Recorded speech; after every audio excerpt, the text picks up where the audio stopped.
Coinage Hall Street, Helston, in the cool, pale grey, Saturday afternoon of the 20th day of November, in the year of our Lord, 1819.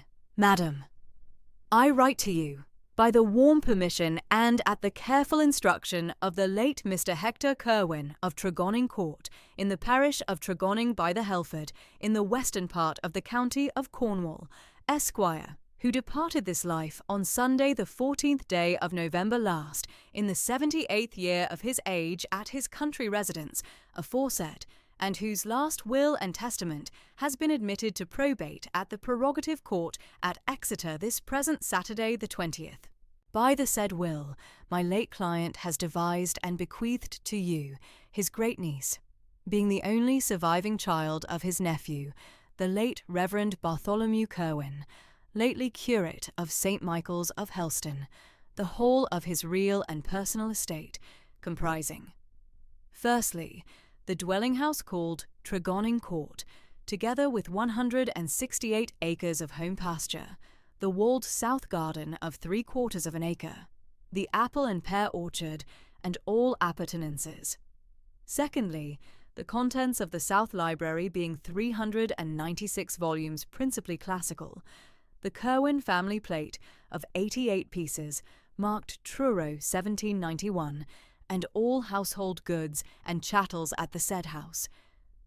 Thirdly, the further sum of £3,600 in the 3% consolidated annuities at the Bank of England, the whole to be held in fee simple absolute, to your own sole and separate use, with no entail, no life interest, and no reservation.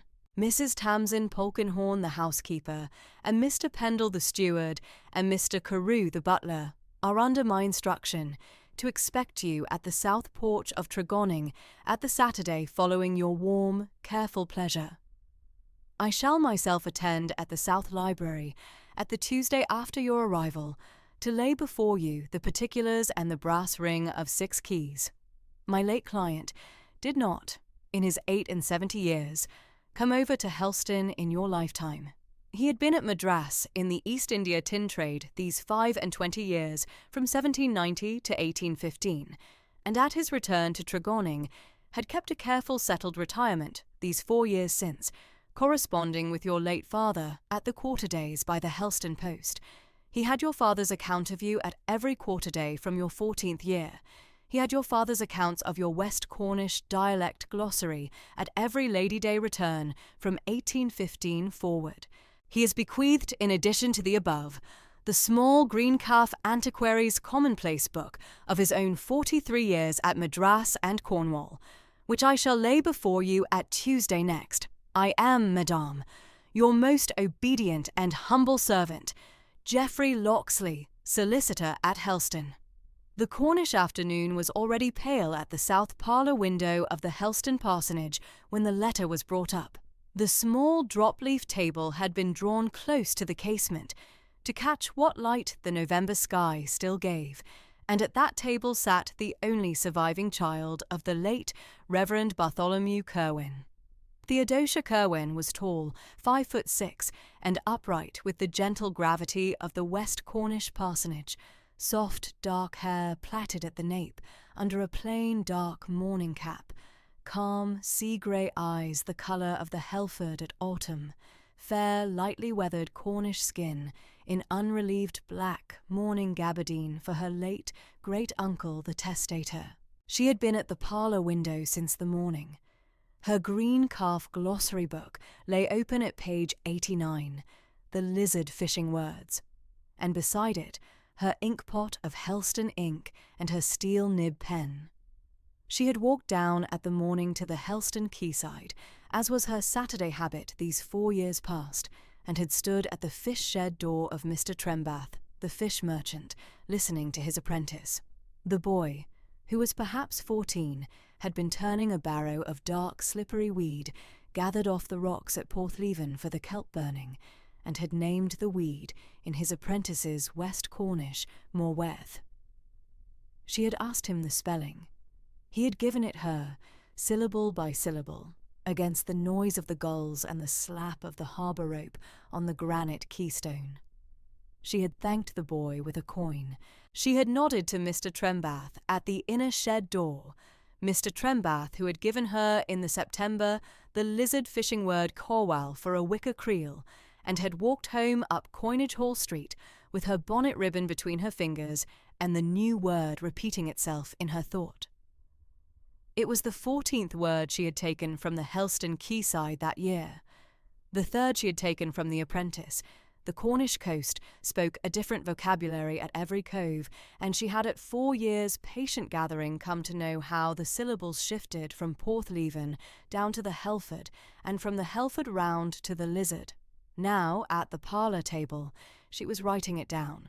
She set the word at the head of a fresh line, in her steady West Cornish hand, Morweth, seaweed gathered off the rocks at Porthleven for the kelp burning. Helston, this 20th November, 1819, of Mr. Trembath's apprentice at the quayside. She added the source mark she always added, a small cross at the margin, to show she had the word from the speaker's own mouth and not from a second hand, and she blotted the page with the square of pink blotting paper her father had given her in the spring of 1815, at the day she had begun the glossary book. She had just drawn the blotting paper back and was about to close the green calf cover when Polperro the maid knocked at the parlour door. The maid carried a single letter on the small pewter salver. The seal was Mr. Locksley's, gold-rimmed, of plain dark wax, marked with the chambers mark of Coinage Hall Street.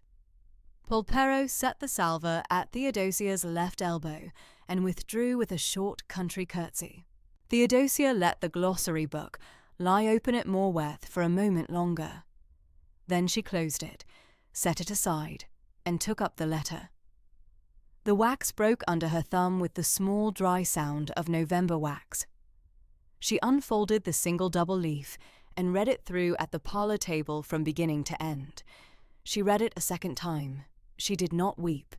She had buried her father in the August of 1817, and her mother in the September of 1809, and she had at 28 come to the candid West Cornish understanding that grief was a private and unhurried thing, best kept at the parlour window. The great-uncle at Tregonning she had never seen. He had been a name at her father's quarter-day letter, Uncle Hector, at Madras, at Tregonning, and now he was a sober paragraph at Mr. Locksley's hand. What surprised her when she read the letter the second time was not the bequest. What surprised her was the line at the lower paragraph. He had your father's accounts of your West Cornish dialect glossary at every Lady Day return from 1815 forward. Her father had written of the glossary book to Madras. Her father had written of the glossary book to Tregonning at every quarter-day these 4 years. The great-uncle she had never met had known, from his retirement above the Helford River, that his great-niece at the Helston parsonage was writing down the fisherman's words. She set her hand a moment on the closed cover of the glossary book. Then she lifted it away again, because she had, at her parsonage upbringing, the settled habit of not making sentimental gestures at empty rooms. She refolded the letter at its original creases. She set it at the inkstand. She crossed to the parlour door and rang the small house bell. Mrs. Polperro, the housekeeper, wiry, plain-aproned widow of 40 years' parsonage service, came up directly. Mrs. Polperro, there is news at Tregonning. My late great-uncle, Mr. Hector Curwen, has left me the house and the estate. I am to go down to Tregonning at the end of the month. We shall pack at the early part of the week. Mrs. Polperro inclined her head. She had served the late Reverend Curwen since 1809, and she had at the parsonage the habit of receiving news from her young mistress as it was given. She asked whether Mr. Locksley was at the matter. Theodosia said that he was. Mrs. Polperro said that she would speak to the laundress at the morning, and would have the trunks down from the box-room before the Monday. She asked whether there was word of Tregonning Court at the parlour. Theodosia answered that the housekeeper there was a Mrs. Polkinghorne, that the steward was a Mr. Pendle, and that the butler was a Mr. Carew, and that they were under Mr. Locksley's instruction to expect her at the Tuesday at the end of the month. Mrs. Polperro received this with the parlour bow of her 40 years' service, and went down at the back stairs to the kitchen, where the kettle was at the boil, and the laundress was setting out the Saturday washing on the line at the backyard. When the housekeeper had gone, Theodosia returned to the parlour table. She drew the glossary book back to her, opened it once more at page 89, and laid her hand at Morweth, at the apprentice's word, for the space of a breath. Then she closed the book and sat at the parlour window watching the November light go off the slate roofs of Coinage Hall Street. She did not write at Mr. Locksley that evening. She did not yet know the proper Cornish hand for accepting an estate. She sat at the window through the dusk, and she thought of her father's old quarter-day letters at the small writing-desk drawer behind her. The 4 letters at every year, from Tregonning to Helston, in her great-uncle's italic, that her father had kept in a bundle of cotton tape since 1815. She would read them again at the Sunday morning before she answered Mr. Locksley. The Sunday morning came in still and grey at the Helston parsonage.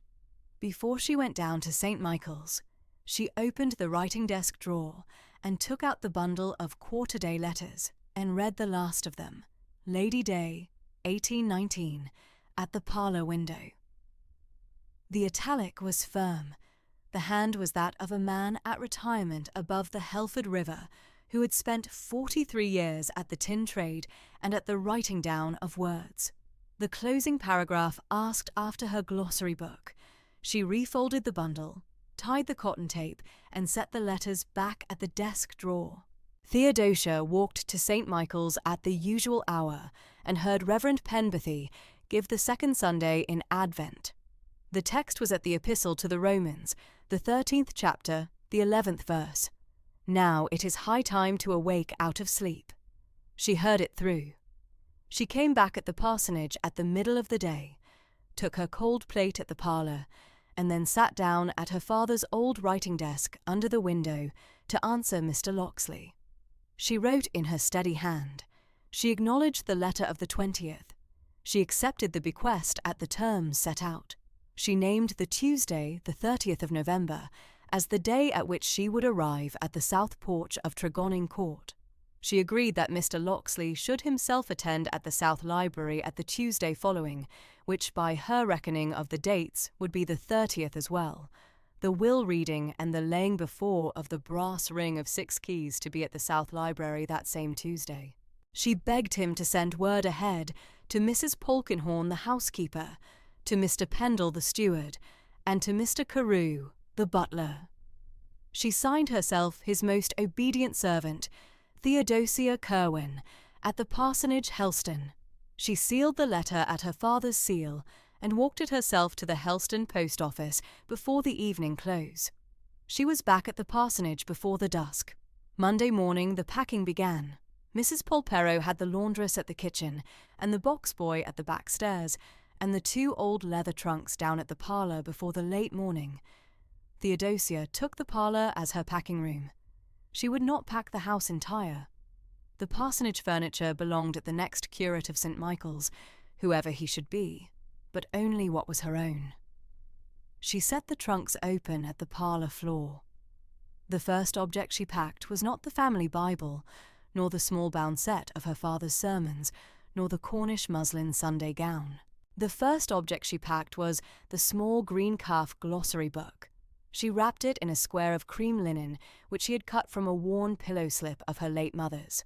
She folded the linen at the green calf cover with the slow motions of a woman who had often laid out the parish charity linen at her father's vestry table. She laid the wrapped book at the base of the larger trunk, against the corner where it would not shift. She set above it the 4 further notebooks, page notes, draft pages, the loose pages of Helford River words gathered the summer past, and above those the ink pot, the spare nibs, and the bundle of Mr. Davies Gilbert's Christmas letters tied at a length of cotton tape. She had begun the glossary book at the spring of 1815, when she was 24. and her father had given her the green calf binding from the Helston bookseller at the lower end of Coinage Hall Street. She had taken her first word at the May of that year, Gwythian from a lizard tin miner, and she had not since let a season pass without an entry. The book had at her father's deathbed in 1817 been at her side.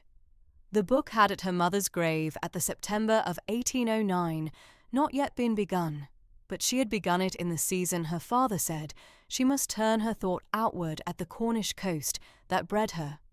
She would not pack it at the middle of the trunk where the gowns might press it. She packed it first, at the corner. Then the rest. The Bible. Her father's sermons. The cream Cornish muslin gown, 2 black gabardines, 3 plain morning gowns of dark stuff, her mother's pearls in their small leather case, her father's gold pocket watch, the small writing desk, the inkstand, the 2 volumes of Cowper she had read at her father's bedside in the August of 1817. By the Wednesday evening, the trunks were full and the smaller portmanteau was packed against the parlour wall. Thursday and Friday she gave to the parsonage and to the parish. She wrote to the bishop's clerk at Exeter. She wrote to the churchwarden at St. Michael's. She wrote a short note to Mr. Trembath, the fish merchant, thanking him for his apprentice's word, and asking him to give the boy a further 6pence at her account. She walked at the late morning to the 3 poor cottages at the lane below the parsonage, and took with her the last of her father's parish charity, a basket of grey wool stockings, a folded shawl of dark wool, a small loaf at each door. She did not stay long at any door. She kept her composed Cornish gravity at each threshold and went on. At the Thursday evening, she sat down to her Christmas letter to Mr. Davies Gilbert. She wrote that she was leaving the Helston parsonage for Tregonning Court at the Tuesday next, that her direction at the New Year would be at Tregonning by the Helford, and that she should hope at the spring to send him the Helford River words gathered the summer past. She signed herself his most obedient correspondent, and she sealed the letter at the seal, and set it at the parlour table for the Monday post. Saturday, the 27th, was the morning of the curate's call. Reverend Penberthy came up at the south parlour at the morning. He was a country curate of 50 years, in plain black wool, and bands of white linen at his throat, his grey hair cut short. He stood at the parlour rug, and inclined his head, and said that he had come to take farewell. He had served at St. Michael's beside her late father, he said, these 11 years, and he should be sorry to see her go down to Tregonning, but he understood the providence of the bequest, and he gave her his country blessing for the journey. Theodosia stood at the parlour window and answered him candidly. She thanked him for his 11 years at her father's side. She said she should write at the Christmas from Tregonning, and at the Easter, and at the Lady Day, Quarter Day. She named the parish of Tregonning by the Helford as her new direction, and asked him to forward at her account any letters of her late father's that should come up at the parsonage after her removal. She gave him the leather-bound set of her father's sermons for the St. Michael's vestry, which he took at both hands and tucked under his arm. He named her father's Easter Day sermon of 1816, the one at the 2nd chapter of the first epistle of Peter, as the one he had often returned to. He stood a moment longer at the rug, and then he made his quiet country bow, and was gone. She heard the parsonage door close behind him. She stood at the parlour window a while, watching the pale light at the slate roofs. The roofs went down at the steep angle of Coinage Hall Street, and at the angle she had watched at every season of her parsonage years, the wet grey of February, the pale gold of June, the soft slate of November. She had at the parsonage window read Cowper, written her glossary, set out her father's tea, taken in her mother's worked sampler, and at the August of 1817 watched the funeral cortege turn at the lower corner for St. Michael's. The window was now to be left. Sunday the 28th she heard Reverend Penberthy a last time at St. Michael's. The text was the 3rd Sunday in Advent, the epistle at the 1 Corinthians, the 4th chapter, the first verse. She took her place at the parsonage pew on the right of the chancel arch for the last time. She walked back up Coinage Hall Street at the dispersing of the congregation and exchanged a parting word with Mrs. Trembath at the lower corner. Mrs. Trembath asked after the journey, was told it should be by the Tuesday, and gave Theodosia a parcel of dried cake from her own oven for the road. Monday the 29th she gave to the last of the house the linen cupboard, the kitchen shelves, Mrs. Polperro's instructions for the closing of the parsonage at the next curate's coming, the keys to be left at the churchwarden, the slate at the back door wiped clean of the laundress's account. She wrote a last short note at the desk under the window, a line to the Helston bookseller, closing her standing account for the 4 books she had at the year past, and she set the inkstand back at the desk and corked the ink pot at her father's old cork.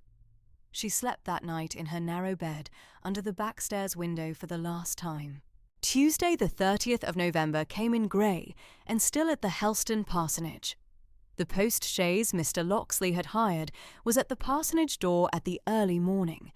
The driver was a man of 50 in a dark caped coat with the Helston livery at the buttons, and the 2 greys at the traces stood patient at the curb. Mrs. Polperro and the box boy had the 2 trunks and the portmanteau strapped behind, and the parsonage door was bolted at the inner side, and the keys lay at the churchwarden's hand at the lower corner. Theodosia came down the parsonage stairs in her black travelling gabardine and her dark bonnet, the reticule at her wrist, the glossary book wrapped at the cream linen at the bottom of the larger trunk behind. She stood at the parsonage step a moment. She looked once at the slate roof and once at the parlour window where she had written down the apprentice's Morworth 8 days before. Then she gave Mrs. Polperro her hand, exchanged a parting word at the housekeeper's settled bow, and took her seat at the chaise. The driver tightened the rein, the box boy stepped back from the wheel, and the chaise turned at the lane below the parsonage and set out at the 12 miles southwest for Tregonning Court. The November sky was the same pale grey above the chaise as it had been 10 days before, above the Helston quay at the Saturday of the apprentice's word, and Theodosia at the chaise window, gloved hands folded at her lap, the green calf glossary book safe at the trunk behind, the letter of Mr. Locksley folded at the reticule at her wrist, went down the Helford Road at the 12 miles southwest into the country of her great-uncle. The Tuesday morning of the 30th of November came over the Helston parsonage in the cool December light, and at the appointed hour, the hired post-chaise of Mr. Locksley's particular instruction drew up at the parsonage gate with the 2 careful Cornish bays and the Helston post-driver Mr. Trevorrow at the box. Theodosia Kerwin, tall 5'6" and upright with the gentle gravity of the West Cornish parsonage. Soft, dark hair, plaited at the nape under a plain, dark morning cap. Calm, sea-grey eyes the colour of the Helford at autumn.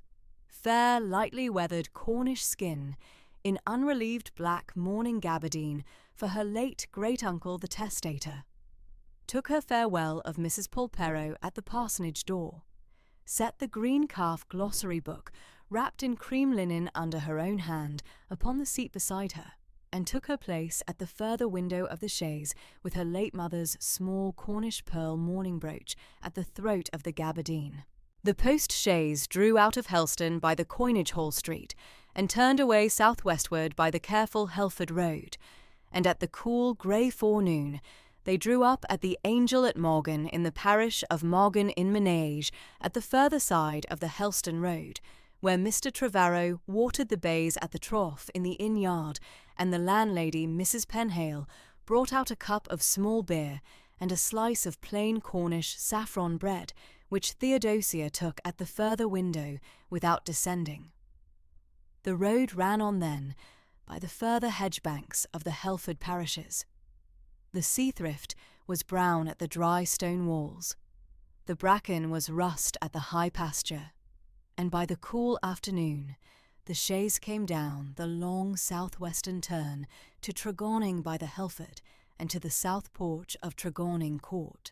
Tregonning Court stood at the south slope above the Helford River, plain Cornish granite of the careful building year 1741, 2 stories at the south face under the slate roof, the stone mullioned windows of the settled West Cornish fashion looking down across the home pasture to the river, the south porch of the careful West Cornish manor under a plain granite hood at the further centre of the south face.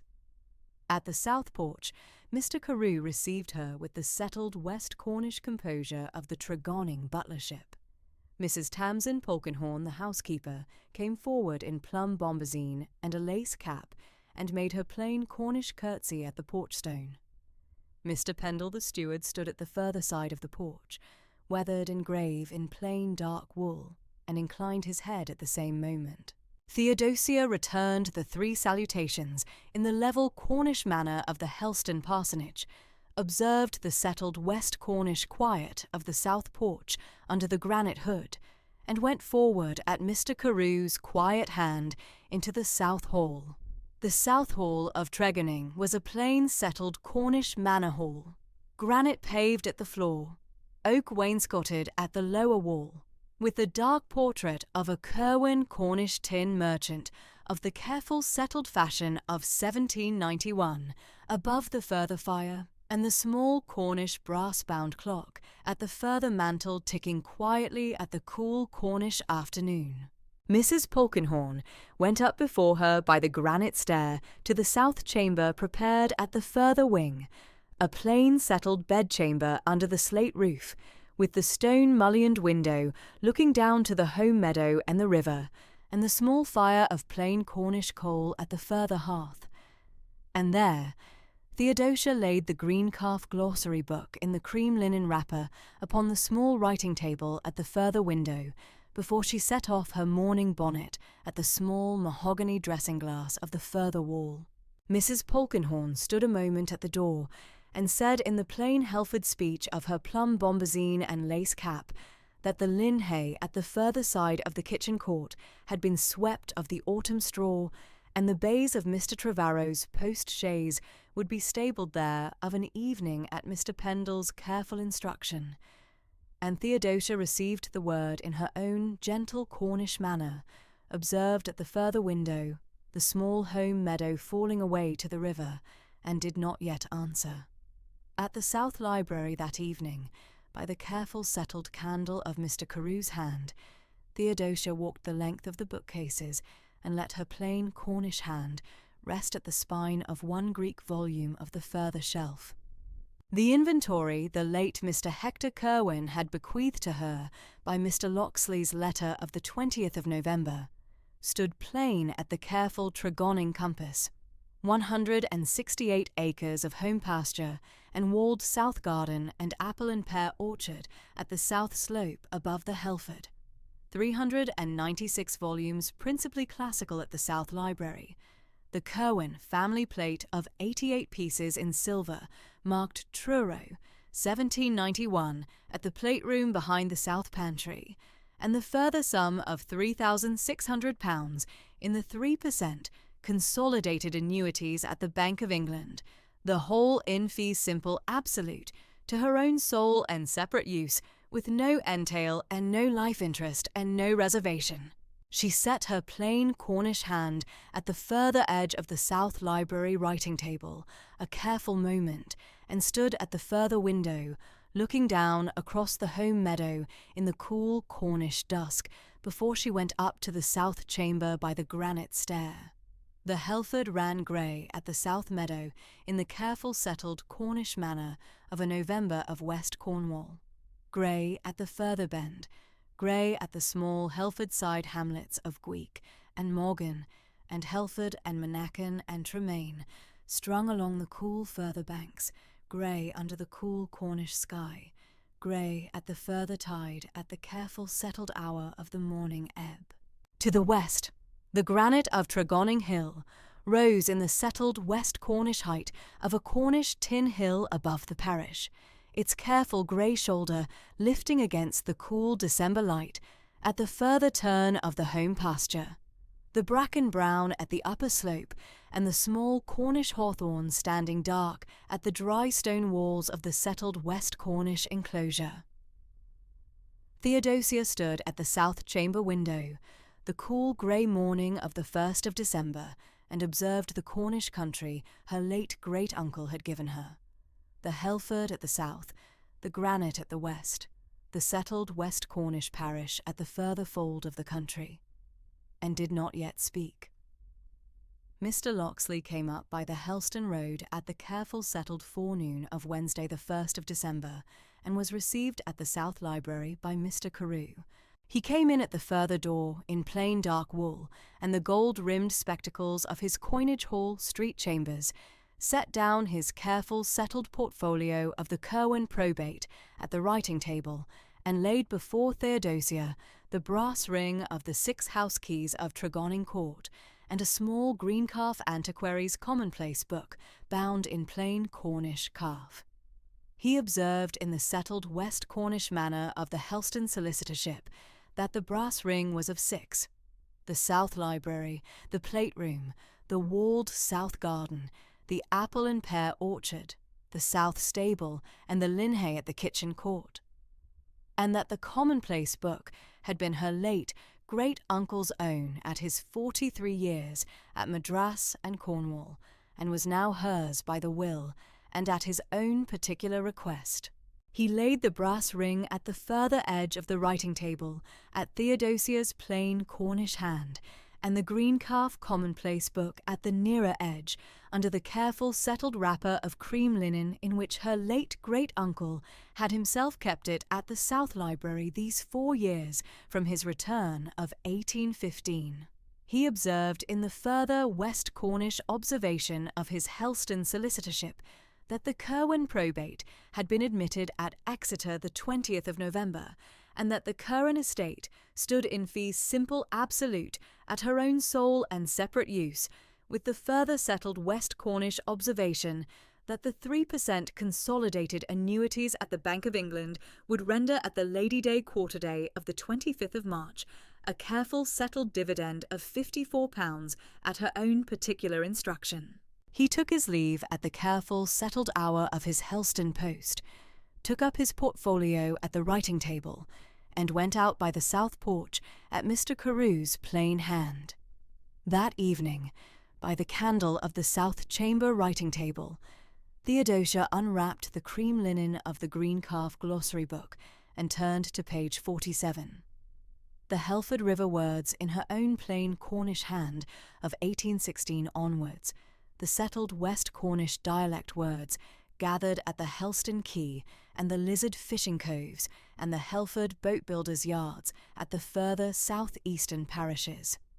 At the further margin of the page, in her careful settled italic, she wrote the word linhay, small lean-to barn at the kitchen court, and beneath the careful settled italic, the small parenthesis, Mrs. Polkinghorne, Tregonning Court, 30 November 1819. She closed the green-calf glossary book at the settled West Cornish manor of the Helston parsonage, and laid it at the further corner of the small writing table for the further forenoon. The Thursday and the Friday went quietly at Tregonning. Theodosia walked at the careful settled forenoon by the walled south garden. 3/4 of an acre of plain Cornish kitchen ground, with the espalier pears at the south wall, and the careful settled seathrift at the further drystone, and at the further afternoon by the apple and pear orchard at the further side of the home pasture, Mr. Pendle going before her in plain dark wool, to set out the careful bounds of the home acreage, and to name in the plain West Cornish manner of the Tregonning stewardship the further fields of the home farm. At the South Library after dinner, she opened the great-uncle's green-calf commonplace book at the careful settled first page, and observed only that the hand was a plain Cornish italic of the older fashion of 1776, opened at the date-line Madras, the 14th of November 1776, at the careful Cornish tin merchant's house of the further street of Fort St. George, and did not yet read further. The glossary book lay in cream linen at the further corner of the writing table, and the brass ring of 6 keys at the further edge. The Saturday came in cool and grey at the further side of the Helford, and at the careful, settled forenoon of the 4th of December, the 5th day of her own residence at Tregonning Court, a plain dark gig drew up at the south porch, and a thin young man in plain dark wool and a brown beaver hat stepped down at the porch stone and was received by Mr. Carew. He gave his name as Mr. Tregaskis, clerk to Mr. Pinder of Truro, who was barrister to Sir Octavian Bagehot of Bagehot Hall near Truro, and he left at the south porch the plain calling card of Sir Octavian Bagehot, the 4th Baronet, edged in plain black mourning for the late Mr. Hector Curwen, with a folded note of a single sheet under Sir Octavian's own careful hand, and a plain dark seal of the Bagehot baronial device at the further fold. Mr. Carew received the card, and the folded note at the porch stone in the plain settled West Cornish manner of the Tregonning butlership, set them at the small Cornish silver salver of the South Hall, and observed at the further closing of the porch door the plain dark gig drawing away by the Helston road in the cool Cornish afternoon. He brought up the card and the folded note at the careful settled hour following to Theodosia at the South Library, where she sat at the writing table at the further window with the brass ring of 6 keys at the further edge and the green calf commonplace book of her late great-uncle at the nearer edge under the careful settled candle of the Tregonning forenoon. She set down her plain Cornish pen, took up the folded note, broke the careful settled wax of Sir Octavian's plain dark seal, and read in his own hand the announcement that Sir Octavian Bagehot, the 4th Baronet of Bagehot Hall, near Truro, begged at Miss Curwen of Tregonning Court a private interview at the south parlour at Mr. Bagehot's warm, careful convenience some Wednesday following the present, on a matter touching the late Mr. Hector Curwen's Cornish tin shares, and a parole trust of October 1818 between Sir Octavian's late father, the 3rd Baronet, and the late Mr. Curwen, at the small Helford-side hamlet of Trembarrow above the river. The folded note ran in Sir Octavian's careful, settled hand at 5 plain sentences, each in the warm, careful Truro baronet's manner of a calling cousin, twice removed of the late testator, with the further settled West Cornish observation that Sir Octavian had received the news of his late cousin's bequest at Bagehot Hall the careful settled 23rd of November, and that the matter touching the parole trust over half the Tregonning tin shares was of the warm, careful, particular convenience that admitted no further careful settled Cornish delay. Theodosia read the folded note through a second time at the careful settled candle, observed the warm, careful turn of Sir Octavian's phrase at the 3rd and the 5th sentence, set the folded note down at the further edge of the writing table beside the calling card edged in plain black mourning, and observed in level Cornish composure that the matter would be referred at once to Mr. Locksley at Helston by the evening post. She took up her plain Cornish pen, drew a fresh sheet of plain quarto paper from the further drawer of the writing table, and wrote to Mr. Locksley at his Coinage Hall Street chambers a careful settled forwarding letter of 9 plain sentences, enclosing Sir Octavian's calling card and the folded note under one cover, with the plain settled West Cornish observation that she would receive at the south parlour any Wednesday following, at which Mr. Locksley himself could attend in his capacity as her solicitor. The forwarding letter ran at the careful settled head with the Tregonning Court date of the 4th of December, and at the careful settled close with her plain West Cornish signature in the gentle italic of the Helston parsonage. She folded the letter and the enclosures at the further edge of the writing table, sealed under her own plain dark seal of the Curwen mourning device, and gave the packet at the south porch to Mr. Carew for the evening post to Helston. Mr. Carew received the packet at the porch stone, set it at the small leather post bag of the South Hall, and went out by the south porch at the careful settled hour of the Helston evening post in the further plain, dark wool of the Tregonning butlership. Theodosia returned to the writing table at the South Library, set her plain Cornish hand at the brass ring of 6 keys, a careful settled moment, and took it up at the further edge of the writing table. She set the brass ring at the small Cornish silver tray at the further corner of the writing table, beside the green calf commonplace book, took up the candle in her own plain Cornish hand, and went up to the south chamber at the careful, settled hour of the further Tregonning evening. The first Sunday of her residence at Tregonning was the 5th of December and the second Sunday of Advent, and at the careful, settled parish church of St. Wynwallows of Tregonning by the Helford, a Cornish granite church of the settled West Cornish fashion of the 14th century, at the further hill above the south meadow. The curate, Reverend Trefusis Tregeagle, in plain black gown and gold spectacles, preached the careful, settled Advent sermon on the second lesson at Romans the 15th, taking for his text the settled West Cornish observation that patience and comfort of the Scriptures bring forth hope, and observing at the close of his careful, settled sermon that the parish welcomed Miss Kerwin of Tregonning Court to the settled West Cornish quiet of the Helford parish in the gentle advent of the Cornish year. The Monday of the 6th of December came in cool and grey at the further side of the Helford, and at the careful settled forenoon, Theodosia came down by the granite stair to the South Library with the green calf glossary book in the cream linen wrapper under her plain Cornish hand. The South Library at the Tregonning forenoon stood at the settled West Cornish quiet of the further Helford slope. The classical volumes of her late great-uncle's careful collecting ranged at the careful settled oak shelving of the 4 walls, the small Cornish writing table at the further window, the careful settled fire of plain Cornish coal at the further hearth, and the dark portrait of the late Mr. Hector Kerwin at Madras in 1815 in plain dark Cornish tin merchant's wool above the further mantel.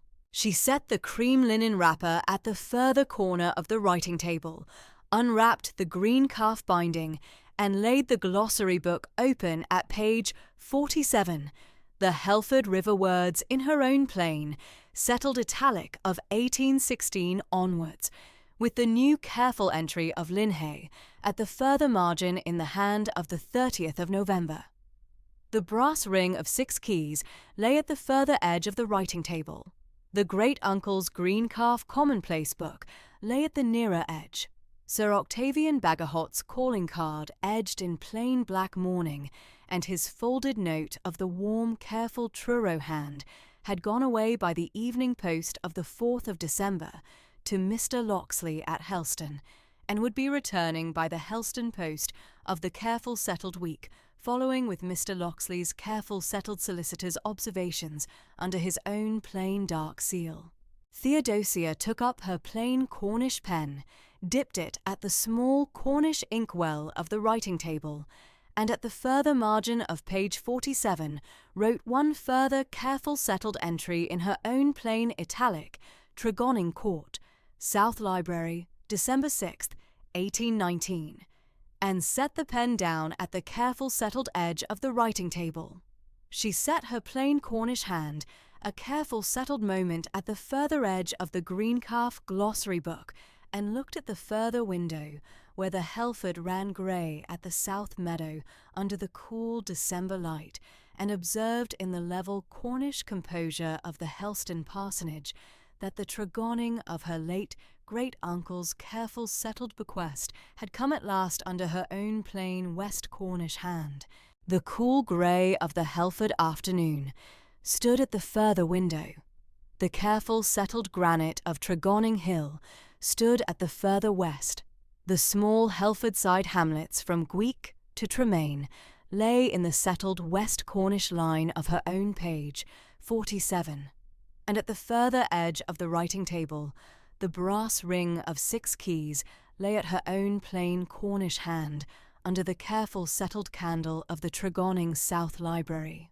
The Wednesday came in pale and quiet, over the south meadow above the Helford, and the granite of Tregonning Court took the morning light along its stone-mullioned sash windows in the unhurried West Cornish fashion, the 8th day of December, kept at the parish of Tregonning by the Helford in the year of our Lord, 1819. Theodosia had been at the South Library writing table since the first hour after breakfast, the green calf glossary book open at her right elbow at page 47, the brass standish drawn to her hand, the great-uncle's commonplace book laid square at the upper edge of the green baize. She had set herself to compare the Helford River words at her own hand of the 4 years since 1816 with the careful italic her late great-uncle had set down at the matching page of his own book. She had received Mr. Locksley's note from Helston by the early morning post and laid it square at the south corner of the green baize. Mr. Locksley had said only, at the foot of the second page, that the proper course was to receive Sir Octavian Bagehot civilly at the south parlour, hear his paper in full, and answer at the South Library writing table afterwards, with the glossary book and the topographical survey and the parish memoranda at her hand.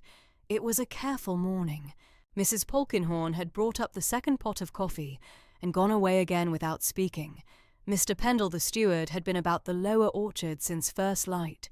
Mr. Carew was at the south porch in his plain black tailcoat. The fire in the South Library grate had settled into the patient red heart it kept all the December afternoons of the south slope above the Helford.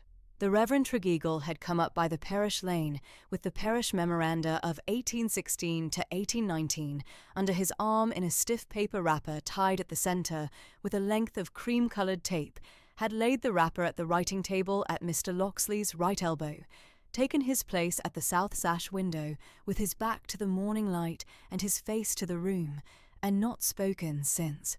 He was a slight grave man of 47 in a plain black gown and gold spectacles, present, attentive, asking no question, ready to answer any. Mr. Locksley had arrived in his own hired chaise from Helston, with the leather attaché case in his right hand and the gold-rimmed spectacles already at his nose. He had taken his coffee at Theodosia's right elbow and had gone over the entries of page 47 of the glossary book at her own hand of 1816 onwards, naming the Helford side hamlets at her quiet level reading: Gweek at the head of the river, Morgan at the south, Helford at the south mouth, Monachan at the east side promontory, Tremaine above the south creek. He had set the Cornish topographical survey of 1813 at the upper corner of the baize, opened at the engraved plate of the Helford Valley, as the Surveyor-General had laid it down at the May of that year. He had said in the level Helston voice of his office that the matter at the paper was one of place, and the answer was one of place also. At 11:03, the dark chaise with the beige-hot arms upon the door panel came up the south drive and turned at the south porch step. Mr. Carew received them at the porch, took the greatcoat from the first gentleman and the plain charcoal greatcoat from the second, asked the visitors to follow, and showed them through to the south parlour at 4 minutes past the hour. He named them at the door of the parlour: Sir Octavian Bagehot, 4th Baronet of Bagehot Hall, near Truro, and Mr. Pinder of his council, and withdrew. Sir Octavian Bagehot, 56, stout, 5 feet 10, gout-flushed, primrose silk waistcoat, oily smile. He came in with the smile already arranged at his lower lip. He had the folded paper in his right hand under the cuff of his coat, a fawn kid glove in his left, and the heavy primrose-fronted manner of his name. He bowed at Theodosia from 3 feet of distance.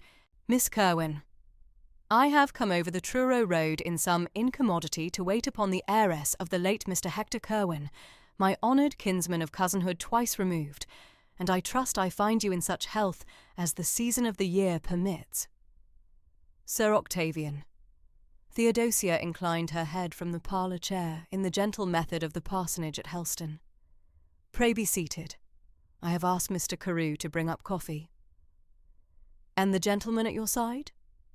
Mr. Geoffrey Locksley of Helston, sir. My great-uncle's solicitor by the late testator's nomination, and the executor at law. Mr. Locksley, may I name Sir Octavian Bagehot? Mr. Locksley bowed from his own 3 feet of distance. Sir Octavian. Mr. Locksley. Sir Octavian returned the bow with the smile fixed at the same angle. And the reverend gentleman at the sash. The Reverend Trefusis Tregeagle, sir, curate of the parish. Reverend. The Reverend bowed once from the south sash and said nothing further. Mr. Pinder, Sir Octavian's barrister, thin grey, charcoal wool. He had come in 2 paces behind Sir Octavian, with the thin, charcoal-coated manner of a Gray's Inn junior at his 3rd case. He was perhaps 34, with a grey eye, an in voice, and an air of being just below the position he had been placed in. Theodosia gave him the 2nd chair. Mr. Pinder, pray be seated. He sat. The coffee came up. Theodosia poured. Sir Octavian took his cup with his thumb under the saucer, and the smile arranged at the same patient angle, and did not drink. Miss Kerwin, I shall not impose upon the morning by such preface as a man of business might in another case allow himself. The matter I have come over to lay before you is grave, and it concerns the title to one moiety of the Tregonning estate, as conveyed under the late will of my honoured kinsman, and most particularly the Tregonning tin shares at the body of the said estate. I shall hear the matter, Sir Octavian. Mr. Pinder of my council will read the paper. Mr. Pinder took the folded sheet from Sir Octavian's hand, opened it at the 3 printers' creases, set it square upon his knee, and read at the low in voice of his office. He read it through without inflection. The substance was that the late Mr. Hector Kerwin, in the October of 1818, had received the late Sir Augustine Bagehot, Sir Octavian's father, who had died at the December following, and had then and there, in the presence of one Mr. Hocking, the late Sir Augustine's coachman, and one Mrs. Truscott of Truro, contracted a parole trust over the moiety of the Tregonning tin shares, to be conveyed at his own death to the Bagehot line. That the witnessed conversation had taken place at the grey Cornish afternoon at the small Helford side hamlet of Trembarrow above the river, at the parlour of the inn there, and that Sir Octavian, as the late Sir Augustine's only surviving issue, now claimed the half of the Tregonning tin shares under the trust so contracted. The paper named the place of the interview, 3 pages in, as the small Helford side hamlet of Trembarrow above the river, on the afternoon of the 2nd Tuesday of October. Mr. Pinder folded the paper back along the 3 creases and laid it at the parlour table beside his coffee. He did not raise his eye. Such is the case, Miss Kerwin, said Sir Octavian, as my counsel sets it out. I have come over in the hope of a private settlement at this table, with the friendly intention of sparing both houses the publicity of a chancery bill. I should hold myself well satisfied with the moiety to which my late father's interview entitles me, and with a writing under your hand to that effect, signed at the table this morning. Theodosia laid her hand at the rim of her saucer. She did not change her face. She had heard the paper through without speaking, and she had not lifted the cup since the pouring of it. She said in the gentle voice of the parsonage at Helston that she had used to her late father at his last decline. Sir Octavian, I have heard the matter as your counsel sets it out. I shall not answer at the parlour, since the papers requisite to the answer are at the South Library. If it is convenient to you, I shall ask you to come through to the South Library writing table, and I shall give my answer there. Very well, Miss Kerwin.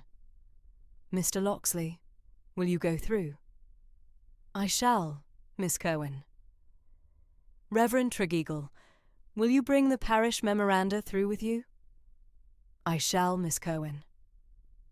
Sir Octavian set his cup at the parlour table, with the smile arranged at the same angle, and the gout flush at the cheek a shade higher than it had been at the porch. He did not look at Mr. Pinder. Mr. Pinder looked at the carpet. The four of them went through to the South Library, with Mr. Carew behind them, carrying the coffee on the silver tray, and the Reverend Tregonning bringing the parish memoranda at his hand. The South Library was a long room of the 1741 build. 3 sash windows ran along the south wall onto the home pasture. The honey-coloured oak writing table stood at the centre, with the green baize stretched square upon it. Theodosia had set out her papers before 9, the green calf glossary book at the right hand, the great-uncle's commonplace book at the left, the Cornish topographical survey of 1813 at the lower edge of the baize, opened at the engraved plate of the Helford Valley, and the parish memoranda of the Reverend Tregonning at the top edge in the cream-coloured paper wrapper. Theodosia took the writing-table chair. Mr. Locksley took the chair at her right hand, with the gold-rimmed spectacles already set upon his nose. Sir Octavian took the chair across the table, and Mr. Pinder sat at his counsel's right elbow, with the folded paper laid square upon his knee. The Reverend Tregonning stood at the south sash, with his back to the morning light. The library clock at the north wall ticked once at the morning. Sir Octavian. Theodosia laid her hand at the green calf book and did not open it yet. I shall set out my answer to the paper your counsel has read. The paper is one of place, and the answer is one of place also. As you please, Miss Kerwin. Mr. Pinder. May I trouble you for the paper at my hand for the duration of this part of the answer? Mr. Pinder looked at Sir Octavian. Sir Octavian inclined his head once. Mr. Pinder set the folded paper across the green baize. Mr. Locksley took it, opened it at the 3 creases, and read in silence through to the named place at the 3rd page. He set his pencil finger at the place. The small Helfordside hamlet of Trembarrow above the river, Miss Kerwin, at the parlour of the inn. Yes. Sir Octavian, your counsel's paper names the place of the interview at the small Helfordside hamlet of Trembarrow. It does. And the paper has the said hamlet at the western part of the Helford River. It has. You confirm both points, Sir Octavian? I confirm both points. My late father had the hamlet under that name at his own letter-book of the November following. Theodosia opened the green calf glossary book. She had kept it since the Lady Day of 1815 at her late father's parsonage at Helston. The hand at the page was her own, a small upright italic at the upper left, the place at the right, the entry of the season at the centre, the name of the informant at the foot. She turned it at page 47. Sir Octavian, I have here my book of dialect words for the years from 1816 onwards. The page is open at the Helford River entries. Will you bear with me at the reading? I shall. I have at the head of the page the list of the hamlets at the western part of the Helford River, set down at my hand at the Lady Day return of 1816 and added to at every quarter day since. At the head of the river, Gweek. At the south bank under the church, Morgan. At the south mouth of the river, Helford. At the eastern promontory, Mannacan. At the south creek, above the boatyard, Tremaine. Those 5, Sir Octavian, are the hamlets at the western part of the river, from the head to the mouth. There are at this page no others. That is the list at your hand. Sir Octavian. The list is taken from the words of the boat-builder's widow at Helford Mouth, and Mr. Pendle's brother at the South Meadow at Morgan, and the merchant's apprentice at the South Porch at Gweek. It is taken from no second hand. There is at the page no hamlet of Trembarrow. Sir Octavian's smile did not yet alter, but the gout flush at the cheek was a shade higher than it had been at the parlour. Mr. Pinder had taken out his own pocket-book and was setting down the place at the inside cover in the level-in hand of his office. The glossary at your hand is of dialect words, Miss Kerwin, said Sir Octavian. It is not a topographical survey. It is not, Sir Octavian. But the words at the head of page 47 were taken at the hamlets named, and the hamlets named are the hamlets at which a Helford-side dialect collector has gone these 4 years past. I have not been to Trembarrow because there is no Trembarrow to go to. Mr. Locksley will lay the topographical survey at your hand." Mr. Locksley drew the engraved plate of the Cornish topographical survey of 1813 across the green baize and set it square at Sir Octavian's right hand. "Sir Octavian, this is the Cornish topographical survey of the May of 1813, as the Surveyor-General laid it down for the Helford Valley. It is the standard survey to which the Duchy of Cornwall refers at every conveyance. The plate is open at the western part of the river, from Gweek at the head down to Helford mouth, and along the south bank from Morgan east to Menachin, and along the southern creek to Tremaine. The hamlets named at the plate are 5: Gweek, Morgan, Helford, Menachin, Tremaine. The plate carries no hamlet of Trembarrow, and the name does not occur in the engraver's table at the foot of the plate, nor at the south margin where the Surveyor-General has set the boatyards, nor at the east margin where he has set the granite quarries. The plate is the survey of the Duchy, and is open to consultation at the Duchy office at Truro. I have handled the 1813 part at Truro at the September, Mr. Locksley." "And you found no hamlet of Trembarrow at the western part of the Helford?" Sir Octavian did not answer. He looked down at the engraved plate, and the gout flush at his cheek rose a further shade. Mr. Locksley turned to the cream-coloured paper wrapper at the upper corner and untied the length of tape with the careful Helston motion of his office. He drew out the parish memoranda of the Reverend Tregonning of 1816 to 1819. "Reverend Tregonning, will you read the relevant entries of the parish memoranda at your own hand?" The Reverend came forward from the south sash and took the parish memoranda in his hand.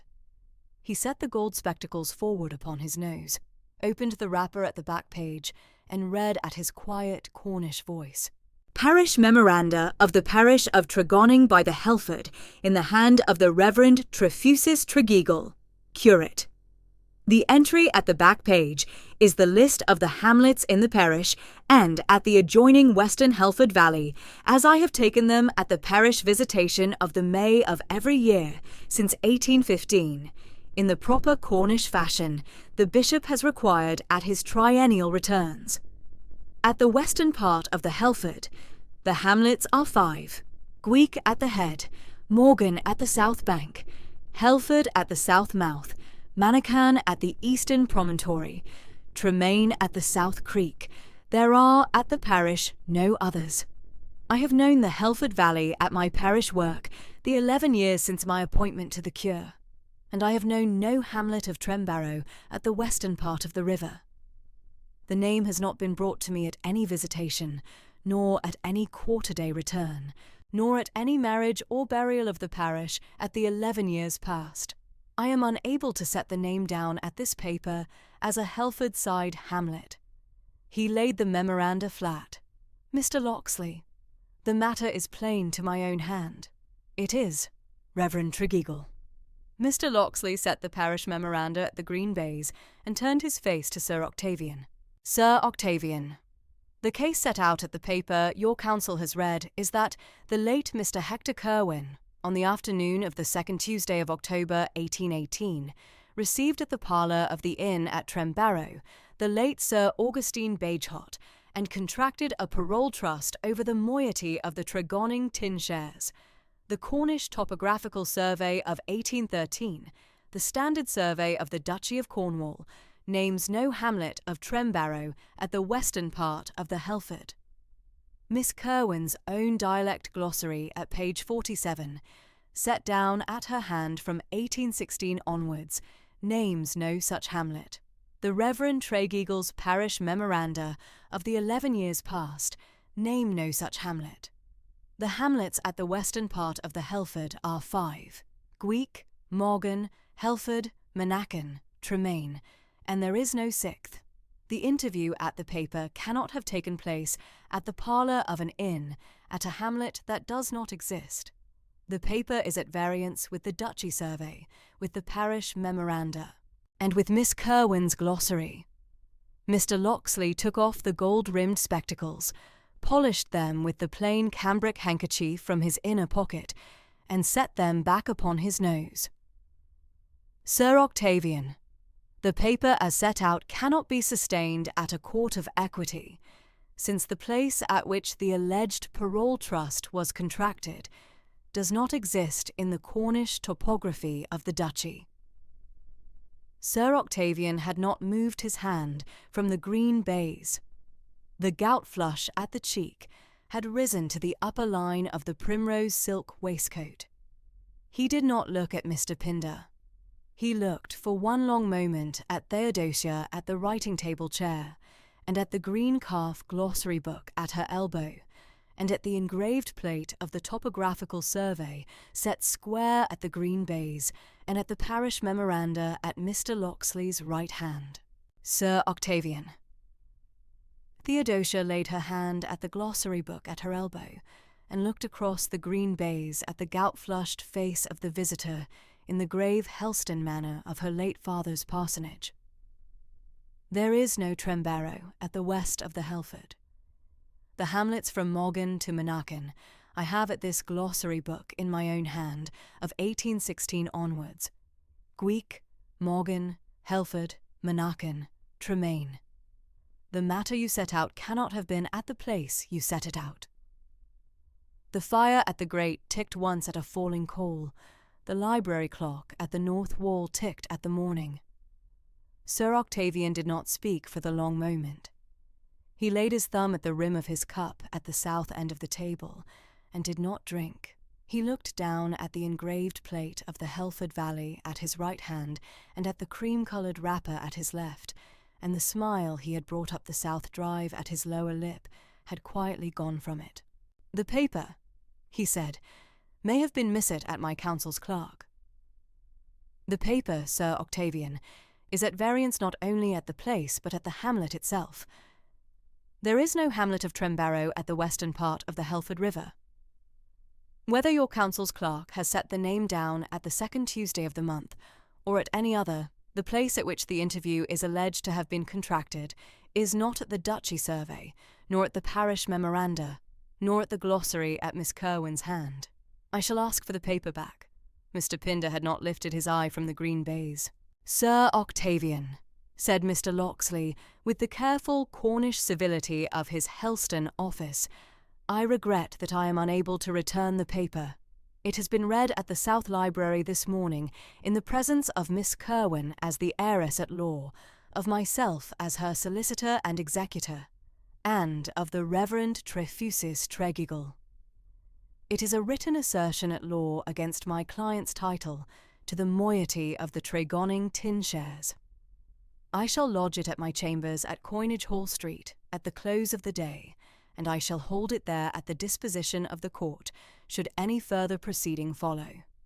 You will lodge the paper at Helston." "I shall, Sir Octavian." "Mr. Pinder." Mr. Pinder raised his eye for the first time since the parlour. He looked at Sir Octavian, and then at Mr. Locksley, and then at Theodosia. He set his pocket-book at the green baize, and folded his hands at the table edge. He spoke at the low-in voice of his office. "Sir Octavian, the paper is properly to be lodged. The case as drawn at my chambers was drawn upon your late father's instruction of November 1818, given to me at the January following at his last illness. I had not seen the Duchy Survey. I had not been at the parish memoranda. I had not been at any dialect glossary of the Helford. I had taken the place at the instruction, and I had drawn the paper at the instruction. I am unable, at the Duchy Survey, and at the parish memoranda, and at Miss Kerwin's glossary, to maintain the paper at law. I cannot advise you to proceed at the Court of Chancery. You cannot advise me to proceed at the Court of Chancery. I cannot, Sir Octavian. I shall withdraw from the brief at the close of the morning. Mr. Pinder.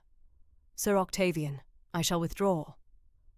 Sir Octavian set his hand at the green baize, and laid the other at the rim of his cup at the south end of the table. He did not drink. He looked at Theodosia at the writing table chair. The smile was no longer at the angle it had been at the porch. The primrose front of the waistcoat rose and fell at the rapid breathing of a man whose case has been settled at the table inside the hour, and who knows it. Miss Kerwin. Sir Octavian. I shall not press the matter further at this table. You shall not, Sir Octavian.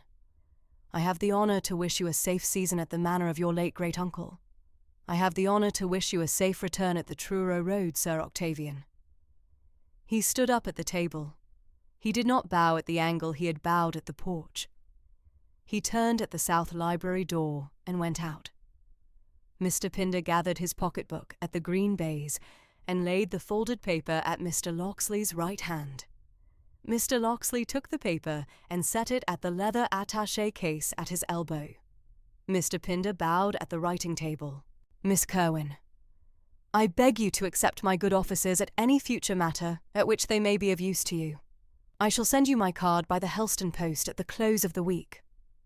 Mr. Pinder, I am much obliged to you. He went out by the south library door at the close of the morning. The dark chaise with the beige-hot arms went down the south drive in the Truro fashion. The Reverend Tregeagle came forward from the sash, set his gold spectacles at the bridge of his nose, and looked at Theodosia at the writing-table chair. Miss Kerwin. Reverend. The matter is settled. It is, Reverend.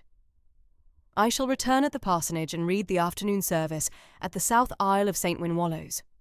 I shall come up at the south porch later with the bishop's visitation extract of 1819 at your hand, if it shall be convenient. At the afternoon, Reverend. I am much obliged. He gathered the parish memoranda at the cream-coloured wrapper, set the tape at the centre, bowed once at the writing table, and went out by the south library door. Mr. Locksley set the gold-rimmed spectacles at the green baize and folded his hands at the table edge. He looked across at Theodosia in the careful Helston manner of his office. Miss Kerwin, you have settled the matter in less than the hour. The glossary at your hand has settled it. Mr. Locksley. The case will not be brought at Chancery. Sir Octavian will not bring it. Mr. Pinder has withdrawn from the brief. The folded paper is at the leather case at my elbow, and will be lodged at Coinage Hall Street at the close of the day. I shall write the file note this evening, and send the copy up at the Thursday post by the morning carrier from Helston. I am much obliged to you, Mr. Locksley. I am obliged to your glossary book, Miss Kerwin. I have not, in 40 years at the Helston bar, settled a parole trust claim at a dialect glossary of the Helford. It is the particular method of the parsonage you were bred at, and the manner of answer your late father would have approved. Mr. Locksley. Miss Kerwin, the matter is settled. I shall take my tea at the housekeeper's table, and return at Helston at the afternoon chaise. I shall write to you on the Friday. Mr. Locksley. I am much obliged. He stood up at the writing table, gathered the leather attaché case, bowed once, and went out by the south library door at the unhurried Helston pace of his office. Theodosia sat one long careful moment at the writing table chair. The fire at the grate ticked at the second falling coal. The library clock at the north wall struck once at the morning. Outside the south sash windows, the home pasture lay grey at the higher ground and brown at the lower, and the Helford ran dark through the south meadow, and the pale December light laid at the green baize and the green calf glossary book and the engraved plate of the Cornish topographical survey of 1813 and the great-uncle's commonplace book at the centre of the table. She did not weep. She did not call for Mrs. Polkinghorne. She closed the glossary book at page 47 of the Helford River words. She set the engraved plate of the Cornish topographical survey at the lower drawer of the writing table in its proper paper folder. She laid the parish memoranda at the south shelf in the cream wrapper at the centre of the row of the parish papers of the house. She put the great-uncle's commonplace book at the green baize at the right hand of the glossary book and tied the cream tape at the cover. She set her hand at the closed glossary book and stood one careful moment at the writing-table chair and at the granite manor above the home pasture of 168 acres, at the south slope above the river, and at the patient red heart of the December morning fire. She rang for Mr. Carew at the brass bell pull at the south wall, and Mr. Carew came at the south library door, and Theodosia asked for fresh coffee, and Mr. Carew bowed and went out at the careful butlering manner of the house. She took up her pen at the inkstand, drew the green-calf glossary book back to her right elbow, opened it at the fresh page after the Helford River words, and set down the entry in her small upright italic of the parsonage at Helston. She wrote the date at the right margin in the manner her late father had set her at his last December of 1817. She wrote the place at the left margin. She wrote the matter at the centre of the page at the gentle Cornish voice of her own hand. She set the pen at the inkstand. She read the entry through once for the fair copy. She signed at the foot in her small upright italic, Theodosia Kerwin, Tregonning Court, and laid the new note at the page in the green-calf glossary book at the writing table. She set the book square at the green baize, drew the great-uncle's commonplace book at her left elbow, and opened it at the matching December page of his own settled hand. She read the page through once for the comfort of the matching italics, and laid the book at the green baize at the right hand of her own. She set her chair square at the writing table, and the fresh coffee came up at the south library door at the careful butlering manner of Mr. Carew, and the matter was settled at the south library writing table at Tregonning Court at the close of the morning of the Wednesday of the 8th of December in the year of our Lord 1819. December at Tregonning Court composed itself into the rhythm the Cornish granite manor of 1741 had kept these 78 years and would keep for many more. Mr. Carew setting the south parlour fire at 7:30, Mrs. Polkinghorne bringing up the morning tray at 8, Mr. Pendle coming up at 9 with the home pasture tally on a single sheet of Tregonning foolscap, Theodosia reading at the south library writing table from 10:15, walking the walled south garden at noon when the Helford weather was clear, dining at 3:30, reading at the south library again until the Cornish dusk closed at 6, taking tea at 7, writing at her green-calf glossary book from 7 until 9, and going up to the first-floor bedchamber at 10. One sentence, and the sentence was Tregonning from Monday the 13th of December forward into the April following. On Tuesday the 14th of December, Mrs. Polkinghorne brought up to the south library at 10:20 her niece, Mr. Melzer Hattie, that Theodosia might have a reading companion at the south library, evenings of the Cornish winter. Mr. Melzer Hattie was 24, dark-eyed, soft-mouthed, in plain dove-grey wool over a white linen collar. Theodosia read her the first chapter of Maria Edgeworth's Harry and Lucy in her careful voice over the half-hour of the morning, and Miss Hattie read the second in a careful West Cornish country voice over the half-hour following, and at the close of the second chapter, Theodosia, in level composure, said that the arrangement was settled at the South Library reading evenings from the Monday following forward. Miss Hattie came up from the village cottage 3 days a week at 6:20 and read with Theodosia at the writing table until the Cornish dusk closed at 8:30, and the reading evenings kept their rhythm through December and January and February, and into the cool, pale Lent at Tregonning. On Wednesday the 15th of December, Reverend Tregeagle walked up the Tregonning lane to the south porch at 2:20, with 6 village girls of the parish school in a row of 6, each in clean print cotton with a clean white linen collar, each in a plain dark wool cap against the Helford River chill. The 6 village girls were Honor Pendle, Tamsin Bramwell, Senan Polperro, Loveday Tregeagle, Wenna Trembath, and Carenza Carew, Mr. Pendle the steward's grand-niece up from the lodge, the Tregonning Smith's eldest, the Helford boatbuilder's middle daughter, Reverend Tregiggle's only girl of 11 years, the Lizard tin miner's quiet daughter of 10, and Mr. Carew the butler's granddaughter of 12. They took 6 ladder-back chairs at the half-circle Mrs. Polkinghorne had set at the south window, and Theodosia read them the first 2 chapters of Edgeworth's Harry and Lucy in her careful voice, and Reverend Tregeagle read them the first 100 lines of Cowper's Yardley Oak in his mild parish curate voice. Mrs. Polkinghorne sent up Cornish saffron buns and warm milk at 4 o'clock. The reading class was composed by the close of the second Wednesday at 4:30, and it kept its Wednesday rhythm through the cool, pale Cornish winter at Tregonning into April.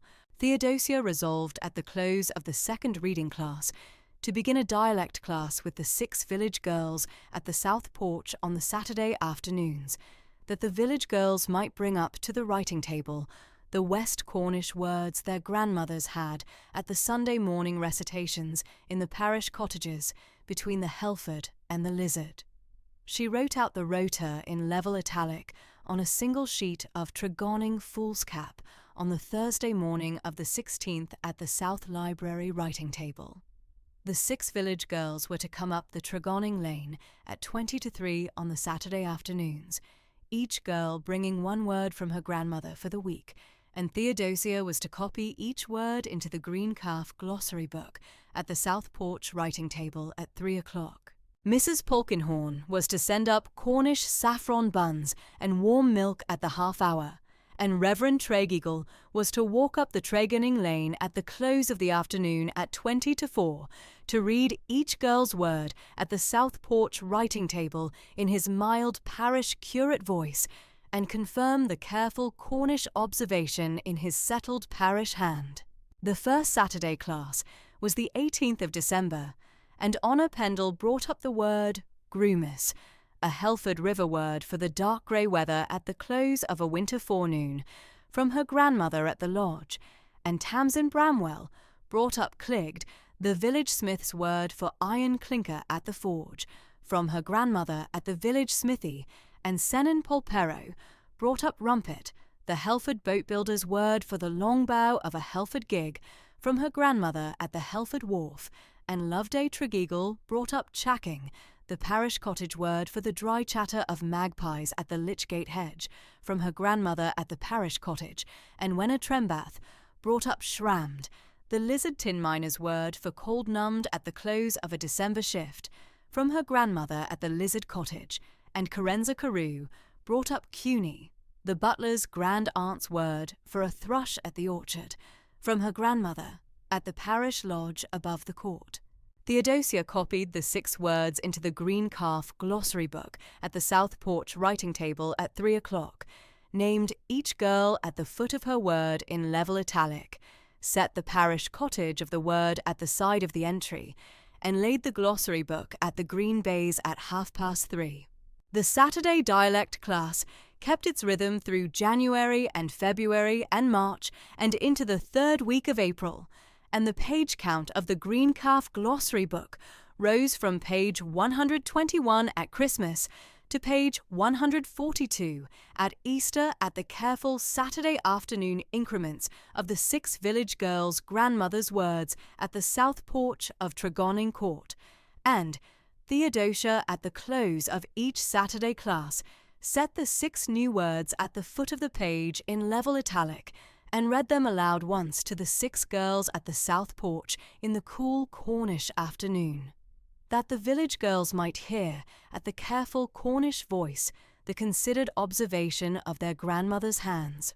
Mr. Pendle walked Theodosia the home pasture in mid-January, on the cool, pale blue Wednesday morning of the 19th at 10:20 in his plain dark woolen coat, naming the dry stone walls at the upland fell, and the elder coppice at the southeast corner of the lower meadow, and the home park lane at the south face of the court, and the apple and pear orchard at the west of the home park, in his weathered West Cornish voice at the rule of walking a parish boundary the Tregonning steward had kept these 40 years, with the Helford running grey at the south meadow at the foot of the home pasture in the pale blue Cornish forenoon light. Theodosia read at the South Library writing table through the pale grey Cornish afternoons.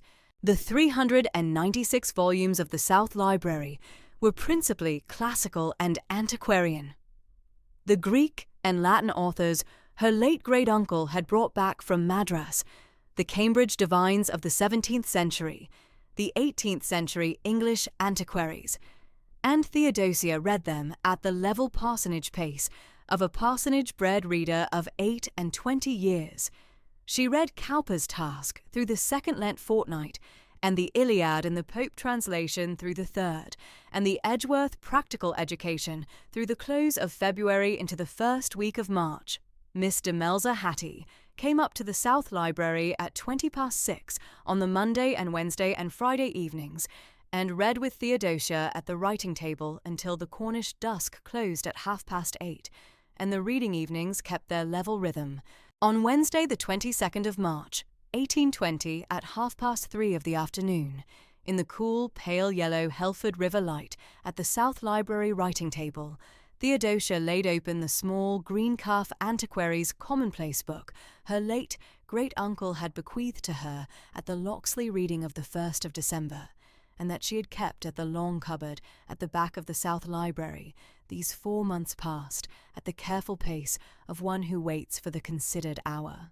The book was 3½ inches by 5, bound in worn green calf at a single plain brass clasp at the fore-edge, marked at the front, pasted end paper in the level italic of the late Mr. Hector Curwen, a private commonplace book of the Cornish Madras.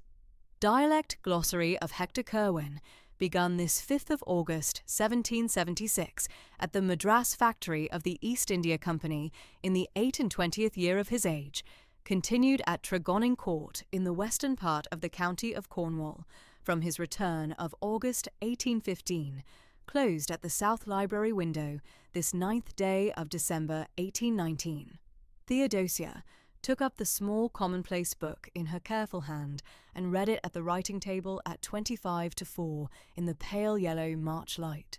The commonplace book had been kept at the considered hand of her late great-uncle through 34 years, from the autumn of 1776 to the autumn of 1819. Madras Tamil words at the front of the book, in the careful italic of a young East India clerk at the Madras factory. Helston Cornish words at the centre of the book, in the careful italic of an old Cornish tin merchant at his return to Tregonning. Helford River words at the back of the book, in the considered italic of a Cornish antiquary at the South Library writing table at the close of his 78 years. 43 years of the careful dialect observation of a Cornish Madras hand at the considered Cambridge quality pace of an old East India merchant who had taken up the considered hobby at the close of his settled retirement at Tregonning. The August 1776 page recorded the first Madras Tamil entry. Kadal, at the Madras factory at 9:30 of the warm pale blue August dusk, the Tamil word for considered affection, given by the Madras factory clerk, Mr. Sundaram, at the open south window of the factory writing room, and at the side, in the same level italic, the Cornish glossary equivalent karat in the West Cornish hand of the 28th year. The August 1815 page recorded the first Helston Cornish entry at his return.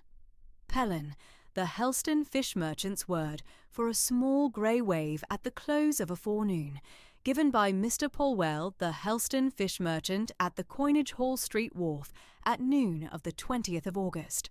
The September 1818 page recorded the Helford River word, Morweth, the same Helston apprentice word the late Mr. Curwen had at the Helston quarter-day letter, and that Theodosia had set down in her own glossary book at the Helston parsonage south parlour window on the 20th of November, last when Mr. Locksley's letter had been brought up by the maid. The November 1819 page recorded the close of autumn entries, Cuny for a thrush at the orchard, Shrammed for the cold-numbed at the lizard, Grummus for the dark Helford weather. The 9th of December 1819 page recorded the last entry. Luth, the Helford boatbuilder's word for the still calm at the Helford mouth at sunset, given by Mr. Polperro at the South Wharf at 3:20 of the cool, pale yellow December afternoon. The considered Helford word at the considered hand at the close of a 43-year private commonplace book of the Cornish Madras dialect glossary of the late Mr. Hector Curwen of Tregonning Court. 2 days later, her late great-uncle was dead at the long autumnal decline at 78. Theodosia closed the commonplace book at the 9th of December 1819 last entry, and set it gentle at the green baize. She did not weep. She set her hand, careful on the book's worn green calf cover, and stood at the South Library window in the cool, pale yellow March light, at the Helford running grey at the South Meadow. Mrs. Polkinghorne, at the brick hob below in the half-basement kitchen, did not speak. The pale yellow Helford River light came in at the South Library sash at the careful Cornish angle of a late March afternoon, and the silver birch at the southeast corner of the walled south garden stood at the pale Cornish light at the considered patience of a tree that had been at the south wall of Tregonning these 40 years, and would be at the south wall of Tregonning for 40 more. And the dry stone wall at the southeast corner stood at the considered Cornish stone at the same pale March light. Theodosia stood in level Cornish composure at the south sash, with her hand careful at the green calf cover of her late great-uncle's commonplace book, and the shared trait of 43 years, squared at the considered Cornish pace at the South Library window. The silent minutes closed at 3:10 in the cool, pale yellow March afternoon, and Theodosia took up her plain pen at the inkstand of dark moor slate and turned the green calf glossary book of her own to the central crease at page 127, and at the foot of the page for Wednesday the 22nd of March, 1820, she copied in level italic the commonplace book's first 1776 Madras Tamil entry. Kadal, Madras Tamil, considered affection, given Mr. Sundaram at the Madras Factory South Window 5th August 1776, in the hand of Mr. Hector Curwen, at the 28th year of his age, copied here this 22nd day of March 1820 by his great-niece Miss Theodosia Curwen at the South Library writing table of Tregonning Court. The glossary at Tregonning is to be continued at the same South Library writing table at the careful Cornish pace of her late great-uncle's considered hand.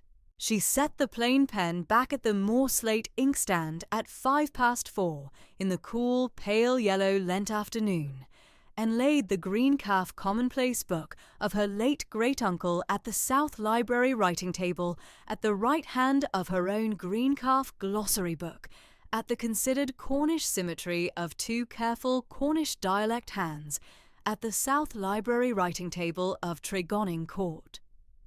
Lady Day Quarter Day fell on Saturday the 25th of March, 1820, in cool, pale blue West Cornish weather, when Mr. Pendle brought up the quarter-day account on a single sheet of Tregonning foolscap at 10:30 in his weathered West Cornish hand at the home farm tally, and the village rents, and the Tregonning outgoing, and the net balance at Lady Day.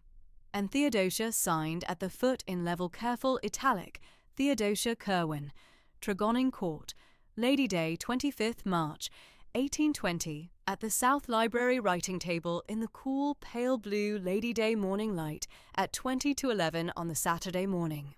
In the middle of April, on the cool, pale blue Tuesday morning of the 11th, Mrs. Polkinghorne brought up from the South Library long cupboard a worn linen jewel case of late 18th century make, tied at the centre with a narrow strip of plain dark Curwen ribbon, laid it on the dressing table in Theodosia's first-floor bedchamber at the south face of the court, and said in her plain steady West Cornish voice that the case held the Kerwin family pearls, a single, moderate row of 2 and 30 pearls of Truro, 1791, marked at the silver clasp, Truro 1791, in the careful engraving of the Truro jeweller of the period, brought back from Truro at the close of the wedding summer of 1791 by the late Mr. Bartholomew Kerwin at the gift to his wife, Mrs. Tamsin Kerwin,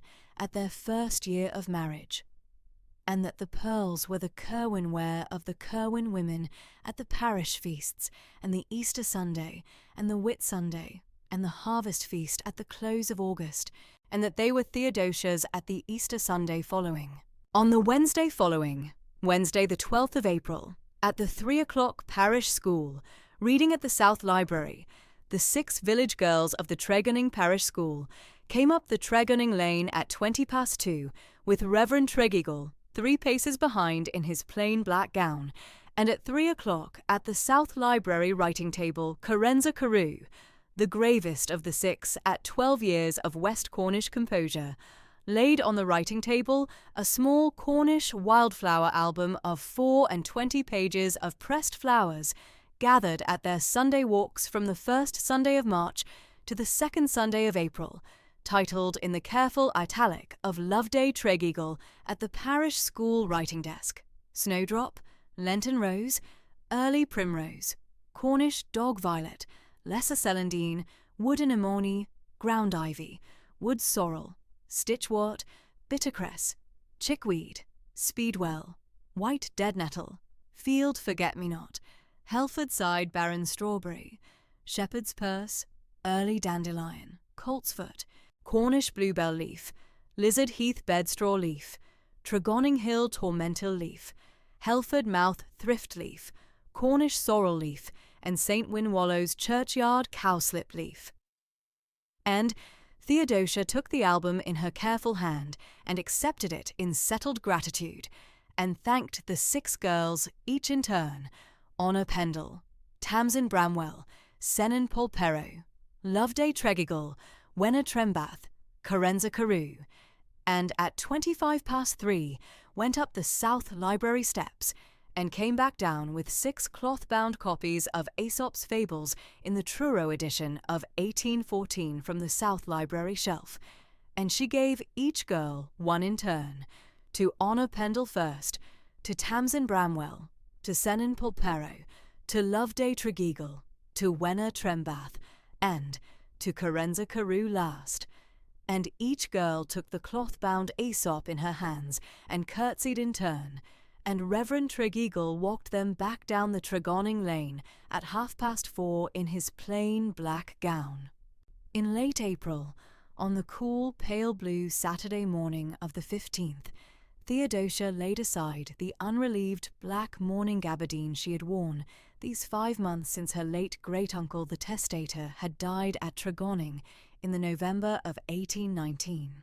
Mrs. Polkinghorne brought up at 9:30 the half mourning that the Helston dressmaker had made up over the Lent fortnight following Miss Hattie's first reading evening, fresh cream and grey-sprigged muslin for the Easter Sunday morning service at St. Wynwallow's of Tregonning by the Helford, soft cream wool with a grey ribbon for Sunday afternoons, plain cream linen with a grey collar for Sunday mornings, and laid them one by one on the bedchamber settle in the cool, pale blue April morning light. Theodosia stood at the cheval glass at 9:45 in the fresh cream and grey sprigged muslin, and read the image in the glass at the arm's length of a Cornish gentlewoman of 28 at the close of the first quarter of mourning. The image in the glass was Miss Theodosia Kerwin of Tregonning Court. Easter Sunday fell on the 23rd of April 1820 in cool, clear, pale yellow weather of the kind the West Cornish coast takes at the close of a Helford Lent. Theodosia walked down the Tregonning lane to the village in her fresh cream and grey, sprigged muslin half mourning, with the moderate row of Kerwin family pearls of Truro, 1791 at her throat, and a sprig of early Cornish sea-thrift at the bodice that Mrs. Polkinghorne had cut from the dry stone wall at the southeast corner of the walled south garden, and Mrs. Polkinghorne 3 paces behind in her plum bombazine with her brass keys at her belt. The Easter morning service at St. Wynwallows of Tregonning by the Helford was at 11 by Reverend Trefusis Tregeagle in his Easter white surplice over his plain black gown. He read the Easter Collect and the Easter Epistle from the 1st to the Corinthians at the 15th chapter, and the Easter Gospel from St. John at the 20th chapter.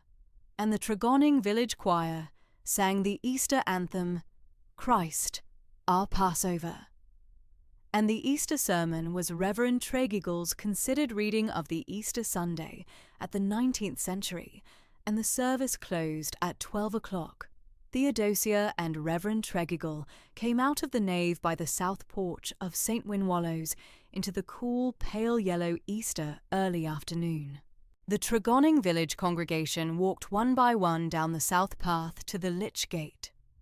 Mrs. Polkinghorne stood 3 paces behind Theodosia at the south porch, and at the south porch in the pale yellow Easter light there stood an unfamiliar tall West Cornish country gentleman of 39 years, whom Theodosia had not seen before. Sir Tristram Trelawney was tall, lean 6'2", with dark chestnut hair lately silvering at the temples, calm sea-grey eyes the colour of the Cornish coast at autumn, weathered fair Oxford-trained complexion, plain honey-fawn morning coat over plain cream waistcoat, the Trelawney baronial signet on his right hand. He inclined deeply at Theodosia and at Reverend Tregeagle upon the flagstones in the pale yellow Easter light. Reverend Tregeagle introduced him in his mild parish gravity. Miss Kerwin, Sir Tristram Trelawney, 6th Baronet Trelawney of Trelawn Park, 15 miles east on the higher ground above Lostwithiel. Sir Tristram is the lay patron of the Tregonning living and a Fellow of the Royal Antiquary Society these 7 years past.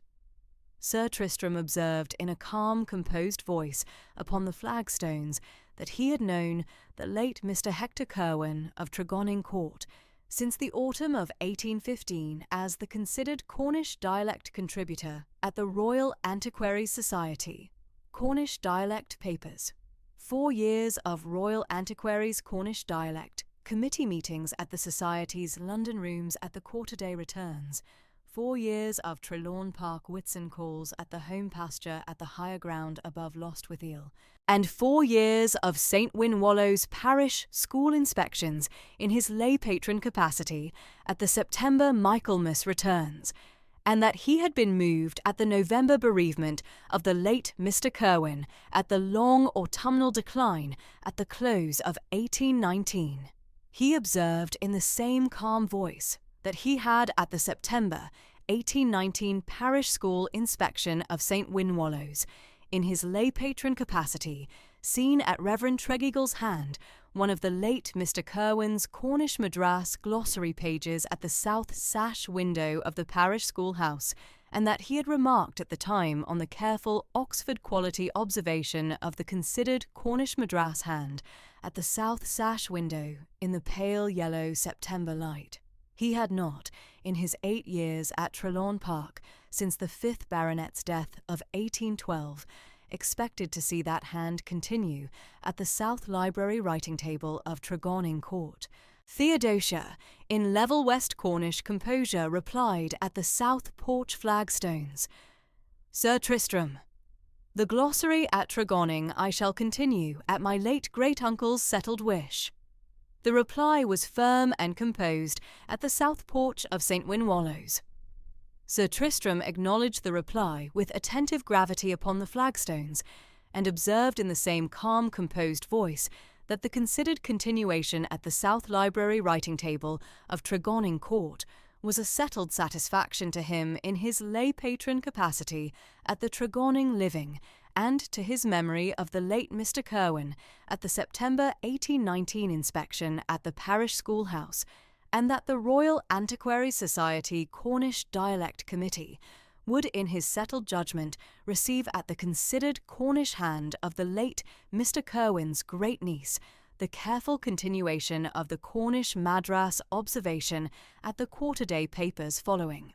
Reverend Tregonning stood 3 paces beyond at the south porch in his Easter white surplice. Mrs. Polkinghorne stood 3 paces behind Theodosia in her plum bombazine with the brass keys at her belt. Reverend Tregonning walked Sir Tristram and Theodosia down the south path to the lich gate in the pale yellow Easter light at the south path flagstones of St. Winwallows. Sir Tristram took his leave at the lich gate, inclined deeply at Theodosia and at Reverend Tregonning, observed in the same calm, composed voice that he would consider himself at the lay patron capacity at the Whitsun call following at Trelawn Park's settled May calendar, and walked to his Trelawn Park carriage at 3 paces beyond the lich gate, where his Trelawn Park groom stood at the chestnut bay's bridle in the pale yellow Easter Sunday light. He took the Tregonning lane eastward to the higher ground above Lostwithiel in the pale yellow Easter afternoon, and the carriage went up the lane at the Easter light at the considered pace of a Cornish baronial carriage at the Easter Sunday return, and was gone out of sight at the first bend of the Helford lane. Theodosia walked back along the Tregonning lane to the court, with Mrs. Polkinghorne 3 paces behind in the pale yellow Easter Sunday afternoon at the careful Cornish pace of a half morning Easter walk between the lich gate of St. Winwallows and the south door of Tregonning Court. The sea thrift at the southeast corner of the walled south garden stood at the Helford River light at the close of the Cornish Lent.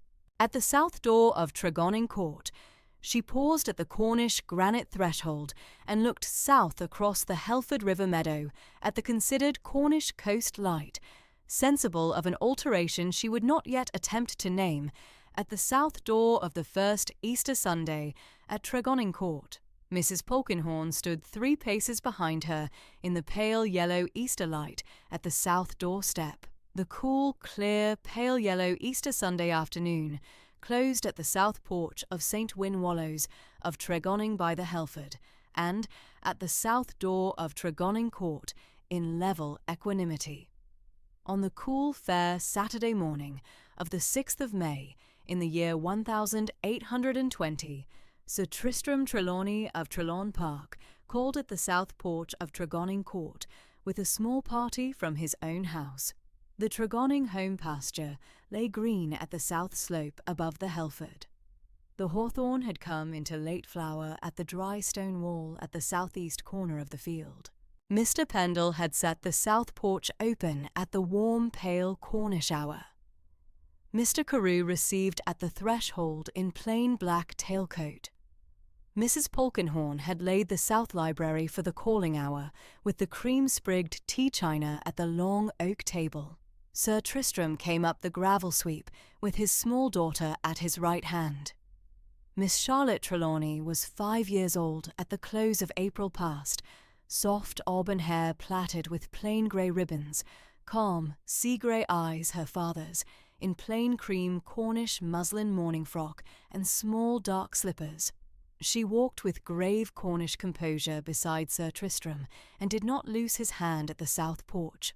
Lady Hester Trelawney Polwheel, his married elder sister, came up the gravel sweep at his left, 38 years. Dark chestnut hair under a plain Cornish straw bonnet, in plain dove-grey carriage wool. Mr. Mordred Polwheel, her husband, followed at 43, tall, lean, plain honey-fawn morning coat, the Polwheel cipher at his right hand. The Dowager Lady Trelawney came last in the small Trelawn carriage, 65 years, dark silvered hair beneath a plain black widow's cap, in unrelieved black bombazine of the late Sir Lucius Trelawney's continued mourning. Mrs. Polkinghorne received the party at the south library. Theodosia rose at the long oak table at the south sash. Miss de Melzer-Hattie stood at the small reading table at the east window with her plain cream needlework set aside. Theodosia was in plain half-mourning grey gabardine at the inner sleeve, soft dark hair plaited at the nape under the plain lavender cap, the small silver locket of the late Mrs. Verity Curwen at the inner pocket. She inclined to the dowager first at the gentle Cornish gravity her own late mother had kept all her days, and to Lady Hester, and to Mr. Polwell, and at last to Sir Tristram and his small daughter at the threshold of the South Library. "Miss Kerwin," said Sir Tristram in the level Cornish voice that had inclined at the south porch of St. Winwallow's at Easter past, "I bring my mother, the Dowager Lady Trelawney, and my elder sister, Lady Hester Polwell, with her husband, Mr. Mordred Polwell of Polwell House, and my small daughter, Miss Charlotte Trelawney, that you may have the warm Cornish acquaintance of my house." "Sir Tristram," said Theodosia at the gentle Cornish acknowledgment. "Lady Trelawney, Lady Hester, Mr. Polwell, Miss Charlotte, I am much honoured at your call at Tregonning." Mrs. Polkinghorne set the cream-sprigged tea at the long oak table. Mr. Carew handed the small Madeira to Mr. Polwell and the dowager at the south window settle. Miss Hattie withdrew to the east window at the gentle chaperonage Theodosia had requested, at the housekeeper's careful Cornish word. Charlotte stood at her father's knee at the long table and looked at Theodosia in calm sea-grey gravity, and did not speak until she had been spoken to. "Miss Kerwin," said the Dowager Lady Trelawney at the south window settle, "my late husband knew your late great-uncle Mr. Kerwin at the Royal Antiquaries Society in the Michaelmas of the year 15. He had a particular regard for the careful Cornish observation of the Helford glossary pages, and would, were he living, have called at Tregonning at the warm Cornish month of May." She inclined her dark silvered head at the plain Cornish gravity of the small acknowledgment.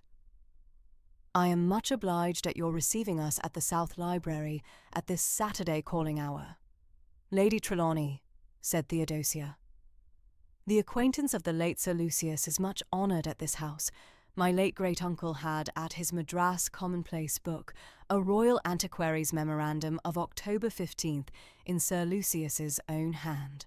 The dowager inclined at the careful acknowledgment and did not enlarge. Lady Hester smiled at her younger brother in the settled Cornish composure of the elder sister's regard, and Mr. Polwell drew Mr. Carew's attention to the small barometer at the South Library mantel, and did not press the calling hour. Sir Tristram set down the small Madeira at the long oak table and inclined to Theodosia at the gentle Cornish pause. "Miss Kerwin," he said, "I have a small office to ask of you, if you will hear it at the South Library calling hour and at the careful chaperonage of Miss Hattie." "Sir Tristram, I shall hear it." "My late father," said Sir Tristram in the level Cornish voice, "at the 8 years preceding his death in the autumn of 17, had begun the gathering of the East Cornish dialect words at Trelawn and at Polperro and at Loo, in a small green calf commonplace book at the South Library of Trelawn. He had, at his death, the matter half completed, west to the Loo River only. I have it at my own keeping, and have not the leisure of the careful Cornish hand to set it forward. I have come, at the warm permission of my mother the Dowager, and at the Royal Antiquary Society's careful Cornish word, to ask if you might lay out at Trelawn a dialect collection station for the East Cornish words my late father had begun. I had thought of it at the Easter porch of St. Winwallow's. I had not the courage to ask it at that first occasion." Theodosia laid her hand at the careful Cornish quiet upon the small green calf glossary book beside her at the long oak table. "Sir Tristram," she said at the gentle Cornish gravity, "the East Cornish words from Loo to Polperro I have not at my own glossary. I have only the West Cornish words from Helston to the Lizard and the Helford. I shall be honoured to lay out at Trelawn, at the warm, careful pleasure of the Dowager Lady Trelawney, the small dialect collection station for the words your late father had begun." The Dowager inclined her dark silvered head at the south window settle and did not speak. Lady Hester smiled at her brother, at the long oak table in the settled Cornish composure. "Father," said Charlotte at her father's knee at the long oak table. "May I help collect the words?" Sir Tristram looked down at his small daughter in calm sea-grey gravity. "Charlotte, you may ask Miss Kerwin at the gentle Cornish word."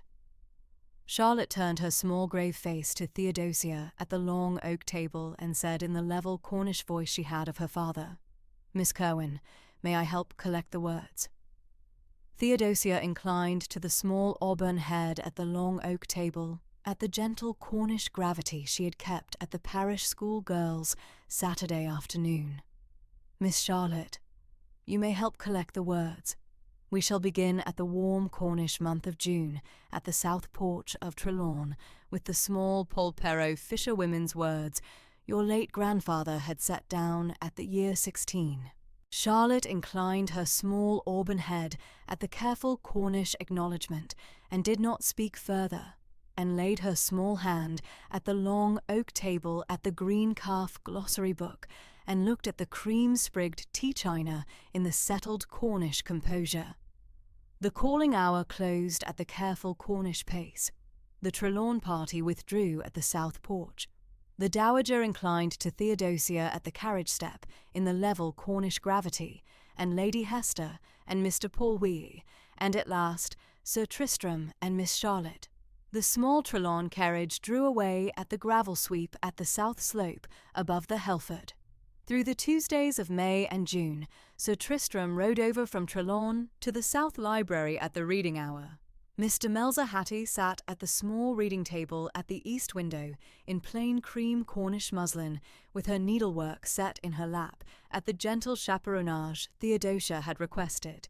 Sir Tristram brought up at the first Tuesday the small octavo of his own notes on West Cornish dialect words, printed at Oxford in 1818, 89 pages in plain dark calf, with the Royal Antiquary's cipher at the boards. He read aloud the introduction at the long oak table at the south sash, and Theodosia followed at the small green calf glossary book, opened at page 47 for the Helford River words.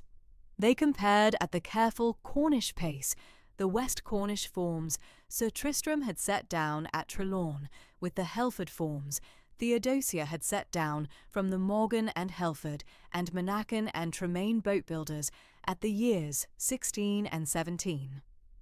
Mr. Pendle would come to the South Library at the close of the reading hour with the small bell tray for the Madeira. The second Tuesday, Sir Tristram brought up the small Cornish topographical survey of 1813 at the gentle request of Theodosia, and they laid out at the long oak table the Helford River bend and the Loo River and the Polperro coast, and Sir Tristram observed at the careful Cornish pace that the East Cornish fisherwomen's words at Polperro and at Loo had at the last century retained certain Brittonic forms. The West Cornish fisherwomen at Morgan and Monacan had lost at the close of the 17th, and Theodosia set down at the green calf glossary book at the south oak table the small observation in the level Cornish hand. The third Tuesday, Sir Tristram brought up the small Royal Antiquary's pamphlet of 1816 on the lizard fishing words, and Theodosia compared at the careful Cornish pace with her own page 89, and observed at the gentle Cornish acknowledgement that her own lizard forms of the year 17 at the Polperro side were at the closer agreement with Sir Tristram's East Cornish forms than at the Morgan side of her own glossary, and Sir Tristram inclined at the long oak table at the level Cornish acknowledgement, and did not press the careful Cornish observation.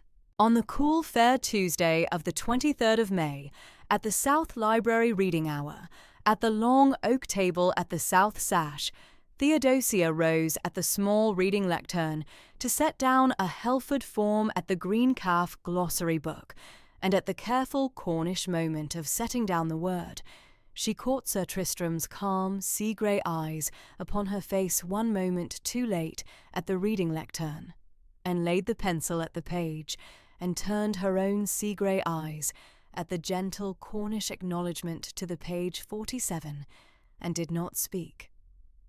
Through the Wednesdays of May and June, Sir Tristram rode over to the home pasture above the Helford, and Theodosia walked at the south slope at the gentle Cornish hour, with Miss Hattie, a careful Cornish pace, behind at the green chaperonage of the field. The Helford lay grey at the south meadow. The thrift had come into pink flower at the dry stone wall at the southeast corner of the home pasture above the river. The home pasture lay open from the south porch at the careful distance of 3/4 of a mile west of the orchard. On the warm Wednesday of the 7th of June, at the southeast corner of the home pasture above the Helford, Sir Tristram knelt at the dry stone wall and gathered with the careful Cornish hand a small sprig of late-spring Cornish sea-thrift at the granite stone. He rose at the level Cornish silence and gave the small sprig of sea-thrift to Theodosia at the dry stone wall in the careful Cornish gravity that had not spoken at the reading lectern of the 23rd of May, and did not speak. Theodosia received the small sprig of sea-thrift at the gentle Cornish acknowledgment, and turned to the small linen pouch she kept at her reticule for the pencil-cleaning cloth of the green calf glossary book, and placed the small sprig of sea-thrift at the warm linen pouch beside the pencil-cleaning cloth at the careful Cornish hand. Miss Hattie, a careful Cornish pace, behind at the dry stone wall, set her plain straw bonnet at the gentle Cornish chaperonage and did not speak. They walked back at the south slope to the south porch at the gentle Cornish pace at the close of the warm Cornish hour. At the close of the warm Cornish month of June, on the warm Wednesday of the 28th, at the south porch of Tregonning, at the close of the home pasture walk, Sir Tristram inclined at the level Cornish voice to Theodosia at the careful Cornish chaperonage of Miss Hattie. "Miss Kerwin," he said, "I would ask if you will be at home to me at the south parlour at the Saturdays of July to come. At the careful chaperonage of Miss Hattie, at the gentle Cornish hour, your own pleasure shall set." Theodosia laid her hand at the small linen pouch at her reticule, where the late spring sea-thrift of the 7th of June had lain at the pencil-cleaning cloth. "Sir Tristram," she said in the level Cornish gravity, "I shall be at home at the south parlour at the Saturday calling hour at the chaperonage of Miss Hattie." Through the Saturdays of July, Sir Tristram called at the south parlour of Tregonning at the careful Cornish pace. Miss Hattie sat at the small east window settle with the plain cream Cornish needlework at her lap. Mrs. Polkinghorne brought the cream-sprigged tea china at the long mahogany table. The first Saturday they read at the south parlour the Royal Antiquaries Society's June paper of 1820 on the Polperro fisherwomen's words. The second Saturday, Sir Tristram brought up the small Trelawney dialect pages his late father had begun in the year 9, and Theodosia laid them at the long mahogany table beside the green calf glossary book, and copied at the careful Cornish hand the East Cornish forms at the gentle Cornish pace. The third Saturday, Mrs. Polkinghorne brought up at the long mahogany table the late Mr. Kerwin's Madras commonplace book at Theodosia's careful request, and Sir Tristram looked through the 43 years of the Madras Tamil and Helston Cornish and Helford River words at the settled Cornish silence, and inclined at the close of the reading. The fourth Saturday Charlotte came over with her father in the small Trelawney carriage, in plain cream Cornish muslin with the grey ribbons plaited at the auburn hair, and laid her small grave hand at the long mahogany table at the green calf glossary book at the page 47, and asked Theodosia at the level Cornish voice she had of her father whether the Helford River hamlets from Gweek to Monacan she might learn at the small Trelawney South Porch reading table. On the warm fair Saturday of the 5th of August, in the year 1820, at the south parlour of Tregonning, at the long mahogany table at the south sash, at the careful chaperonage of Miss Demelza Hattie, at the small east window settle with her plain cream Cornish needlework set aside at her lap, Sir Tristram Trelawney rose at the south sash and inclined to Theodosia at the level Cornish voice he had kept at the home pasture wall of the 7th of June. "Miss Kerwin," said Sir Tristram, "I have come at the careful Cornish pace your own dialect papers have taught me to admire these 4 years. I have brought with me at this calling hour the warm, careful permission of the Dowager Lady Trelawney, my mother, and of my elder sister, Lady Hester Polwell. I have come, having read with measured admiration the careful Helford glossary at your hand these 4 years, to ask you to consider whether you might be the next Lady Trelawney at the gentle Cornish pace your own dialect papers have taught me to admire. My small daughter, Miss Charlotte Trelawney, has, at the warm Cornish month of June past, at the dialect collection station at the south porch of Trelawn, asked me whether she might call you mother at the careful Cornish hour your own pleasure shall set. I shall await your answer at the careful chaperonage of Miss Hattie at this south parlour at the gentle Cornish hour. I have no entail at Trelawn, and no reservation. I ask at the patient Cornish word." Theodosia laid the small green calf glossary book at the long mahogany table at the page 47, where the late spring Cornish sea thrift of the 7th of June lay pressed at the pencil cleaning pouch. "Sir Tristram, I shall." Miss Hattie inclined her plain cream Cornish needlework at the small east window settle at the gentle Cornish acknowledgment, and did not speak. Charlotte Trelawney had been brought up that afternoon at the small Trelawn carriage at the careful Cornish pace at the Dowager's quiet word. She came up the gravel sweep at 3:30 with the Dowager Lady Trelawney at her grandmother's hand, and was set at the south porch by Mr. Carew, and was brought up to the south parlour by Mrs. Polkinghorne at the close of the careful Cornish calling hour. She inclined her small auburn head at the south parlour threshold, and Sir Tristram lifted her at the long mahogany table at the south sash, and Theodosia inclined to the small grave face at the level Cornish gravity.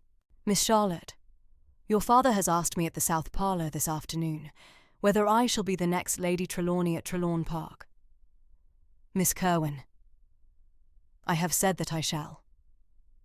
Charlotte laid her small grave hand at the long mahogany table at the green calf glossary book at the page 47, where the late spring sea thrift of the 7th of June lay pressed at the pencil cleaning pouch, and inclined her small auburn head at the level Cornish acknowledgment, and said in the careful Cornish voice she had of her father, "Miss Kerwin, I am much obliged."